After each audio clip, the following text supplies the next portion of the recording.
새로운 한 주를 시작하자마자 주식시장 정말 흉흉합니다.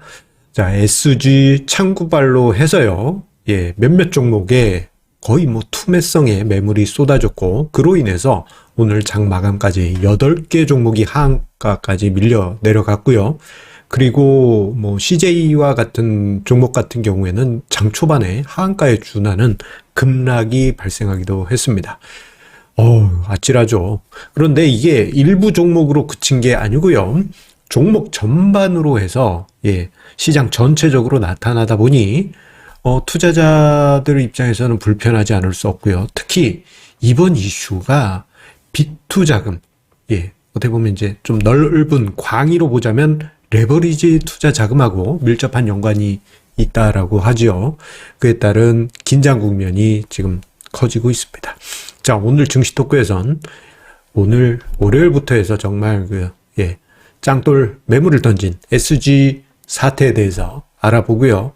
자, 그 속에서 우리가 어떤 투자 기운을 얻어볼 수 있는지 생각하도록 하겠습니다.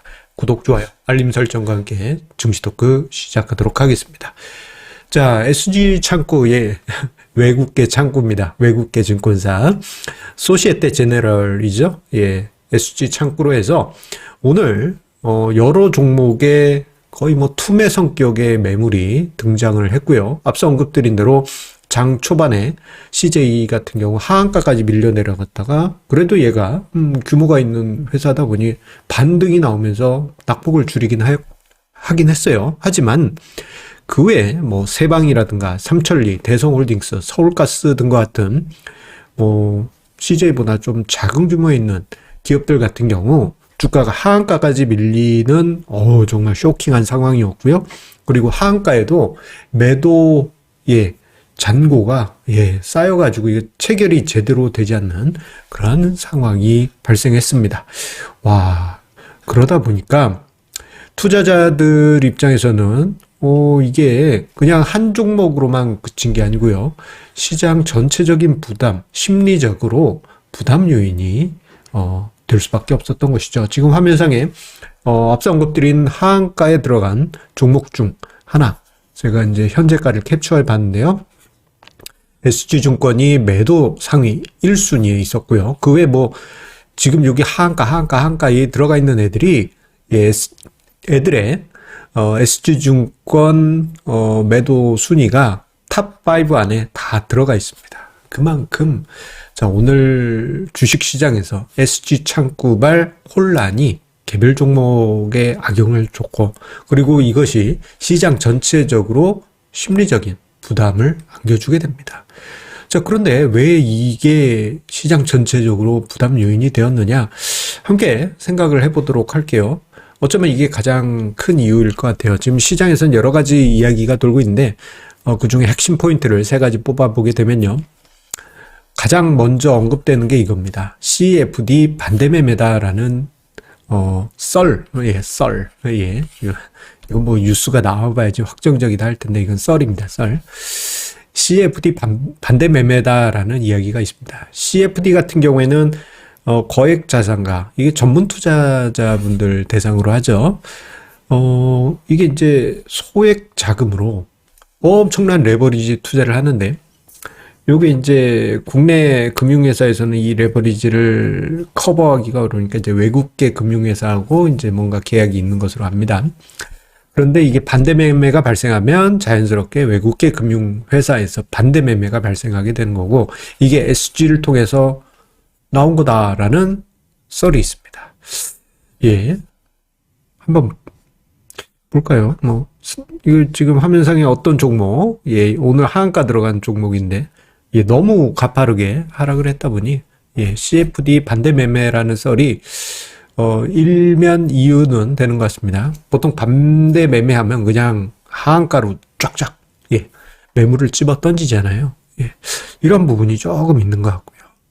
그리고 두 번째, 오늘 하한가 들어간 종목들의 공통적인 부분, 이거 8개밖에 안 되니까 한번 오늘 하한가 종목 한번 보세요. 그러면 공통점이 있습니다. 뭐냐면 최근 한 2, 3년 사이에 폭등한 종목들이 대부분이에요.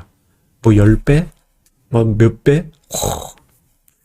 예, 엄청난 상승률입니다. 그렇다고 해서 얘네들이 뭐 시장에 뜨겁게 부상한 것도 아니고 그냥 꾸준히 이렇게 막 10배 이런 종목들이에요. 그리고 이들 종목들 공통점 중에 또 하나는요, 신용 잔고율이 10% 이상이더라라는 공통점이 있습니다. 지금 화면상에 보이는 이 종목 같은 경우도 보면 신용융자가 쭉쭉쭉 늘어서 최근에 거의 한 11% 부근에, 예, 11% 부근에 있는 것 같습니다. 자, 그만큼 신용 잔고, 빚도 많고, 빚 투자금도 많고, 워낙 많이 올랐고, 여기에 CFD 반대 매매가 외국계 SG 창구를 통해서 쏟아지다 보니 또 투자 심리란 게 외국계 창구로 대규모 매도 나오면 야, 이거 뭔가 문제가 있구나 이렇게 생각하는 심리가 있거든요. 그러다 보니 주식시장 전체의 부담 원인이 되었던 것으로 볼 수 있겠습니다. 그리고 저렇게 주가가 급락하면 어떻게 돼요?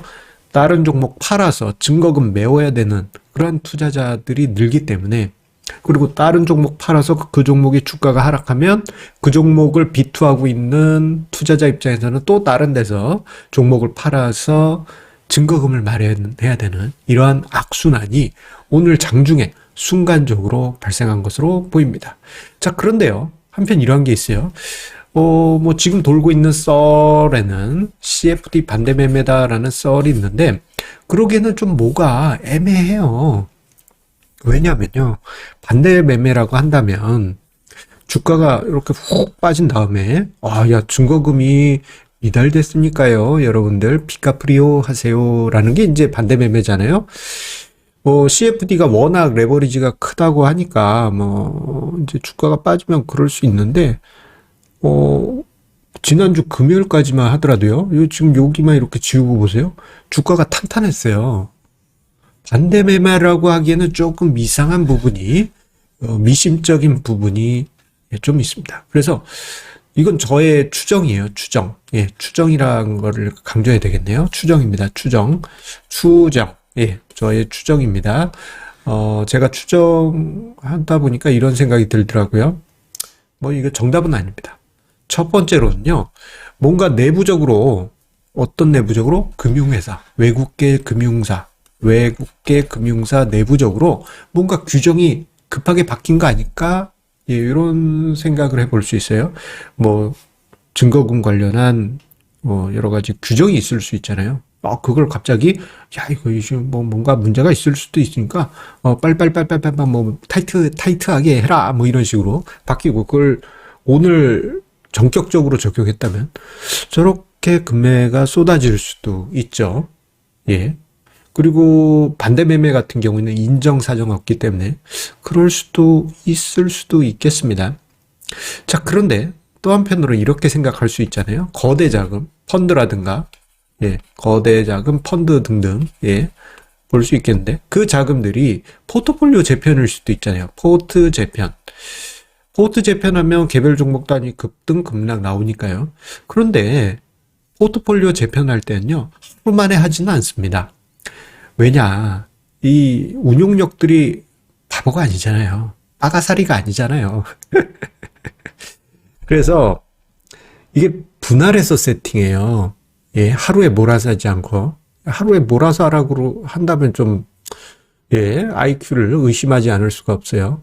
그래서 요거는 조금 가능성이 낮아 보여요. 뭔가 내부 규정이 급하게 변경이 된 게 아닐까라는 이유를 추정 원인 하나로 생각해 볼 수 있겠고요. 그리고 또 다른 이유 두 번째로는 혹시 팻핑거 현상 아닐까? 예. 이게 뭐냐면요, 쉽게 얘기해서 프로그램 오류입니다. 예. 어떤 RMS, 그러니까 그 증거금 관리하는 시스템, 리스크 관리 시스템이 거기 뭐 작은 어떤 조건이 조금 이상해. 그 작은 조건이 이상해 딱 하는 순간 갑자기 매도 오더가 쫙 나온 것이죠. 뭐 이런 가능성도 우리가 생각을 해볼 수 있어요. 예, 추정입니다. 그런데 이거는 대신에 팻핑거 가능성이 조금 낮은 게, 프로그램 오류로 인해서 매물이 쏟아지거나 뭐 매수 주문이 들어오거나 이런 오류가 발생할 수 있잖아요. 예전에 우리나라 증권사도 정말 그 장 시작하고 주문이 뭐 1분도 안 돼가지고 엄청나게 잘못된 주문이 쏟아져서 그 회사가 좀 망한 경우도 있어요.